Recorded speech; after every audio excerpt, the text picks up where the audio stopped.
ఉదయమాయే హృదయమా ప్రభు యేసుని స్తుతించవే. ఉదయమాయే హృదయమా ప్రభు యేసుని స్తుతించవే. పదిలముగా యేసు వదలకుండా పదిలముగా కాపాడెనే. ఉదయమాయే హృదయమా ప్రభు యేసుని స్తుతించవే.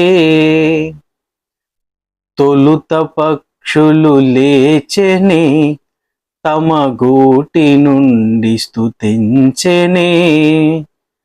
తొలుత పక్షులు లేచెనే తమ గూటి నుండి స్తుతించెనే. తండ్రి నీవే దిక్కుమాకని ఆకాశమునకు ఎగిరినే. తండ్రి నీవే దిక్కుమాకని ఆకాశమునకెగిరినే. ఉదయమాయే హృదయమా ప్రభు యేసుని స్తుతించవే. అందరికీ వందనాలు. ఉదయమునే హృదయమా నువ్వు లేచి ప్రభుని స్తుతించు అని ఒక భక్తుడు చక్కగా ఈ పాట రాసి ఉన్నాడు.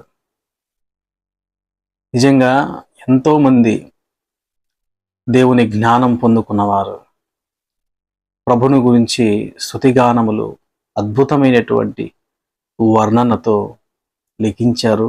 అందరి యొక్క హృదయాలలో ప్రభువుని స్తుతించినట్లుగా చేశారు. దేవునికి స్తోత్రం కలుగునుగాక. దేవుణ్ణి ఆరాధించేటువంటి విషయం, దేవుణ్ణి స్తుతించేటువంటి విషయం ఈ మధ్య కాలంలో ఒక క్రొత్త నడవడికలు వస్తూ ఉన్నాయి.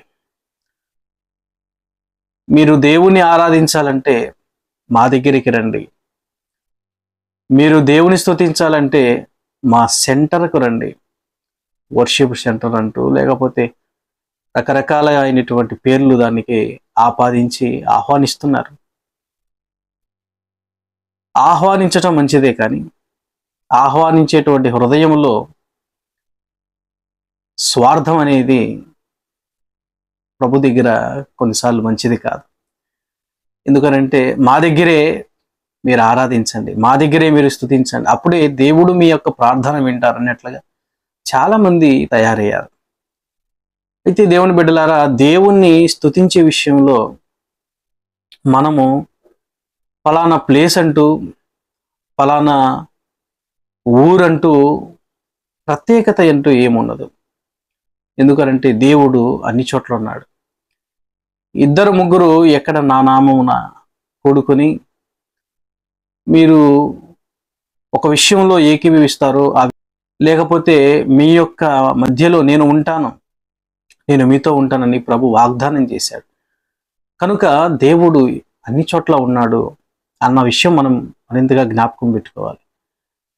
ఇంకొకటి ఏమిటి అని అంటే, దేవుణ్ణి స్తుతించేటువంటి ఆ యొక్క విషయానికి వస్తే గనక ఒక స్థలం వరకో లేకపోతే ఫలానా సమయంలోనో అంటూ ఏముండదు. ఎప్పుడైనా దేవుని స్తుతించవచ్చు. దేవుణ్ణి స్తుతించే విషయంలో మన హృదయము సరిగా ఉందా లేదా అదొక్కటే మనకు కావాలి. కానీ ప్రభు నువ్వు స్తుతించే ప్రతి స్థలములో ఆయన ఉంటాడు. అబ్రహాము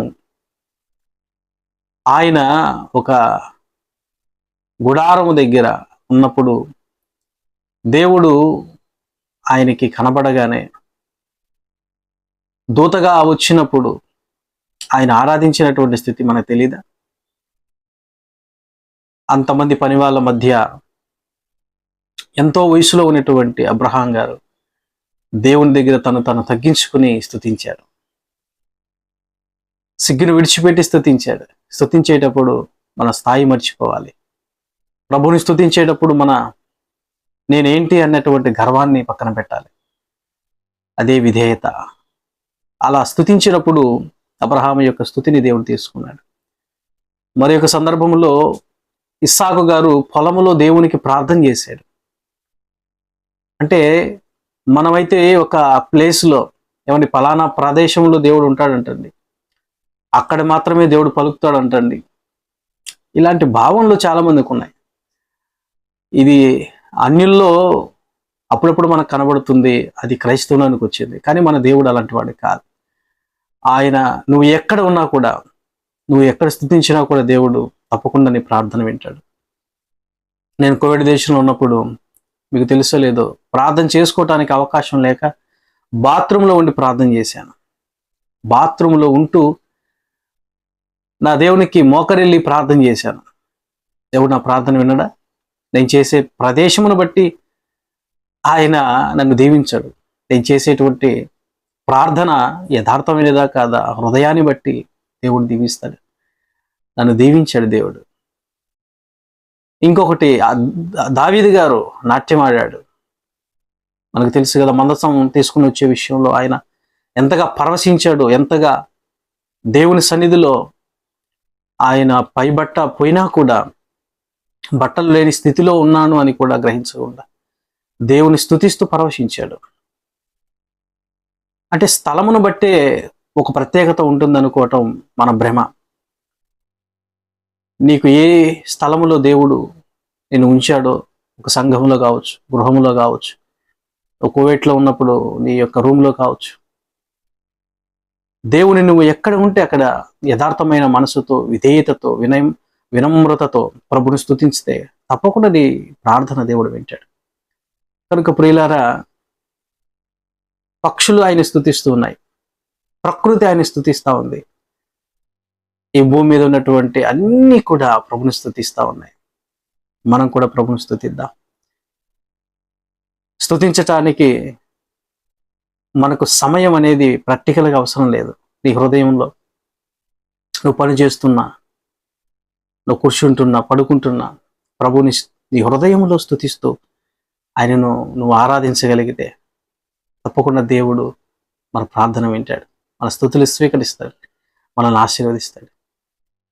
అలాంటి ధన్యతలో మనమందరము కూడా నడుద్దాం. చిన్న ప్రార్థన. ప్రభు అయిన మా తండ్రి, నీకు స్తోత్రాలు.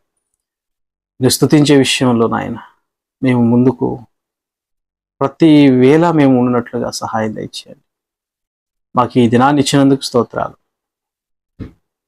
నాయనా. నీకు వేలాది వందనాలు చెల్లించుకుంటూ ఉన్నాను. నీ కృపలో నాయన, నీ దీవెన మాకు కావాలి, నీ ఆశీర్వాదం మాకు కావాలి నాయనా. ప్రియమైన నీ బిడ్డలందరూ ఫలానా ప్రదేశంలో అక్కడ వెళ్తేనే దేవుడు నా ప్రార్థన వింటాడని ఆ భ్రమ నుండి బయటకు వచ్చి నేను మనసారా వినయముతో నిన్ను కీర్తించి, స్తుతించి, ప్రార్థించేటువంటి భాగ్యం దయచేయమని నీ స్తుతించుకుంటూ నీ బిడ్డలను దీవించమని యేసు నామమున అడుగుతున్నదండి. ఆమేన్. అందరికి వందనాలు. Praise the lord.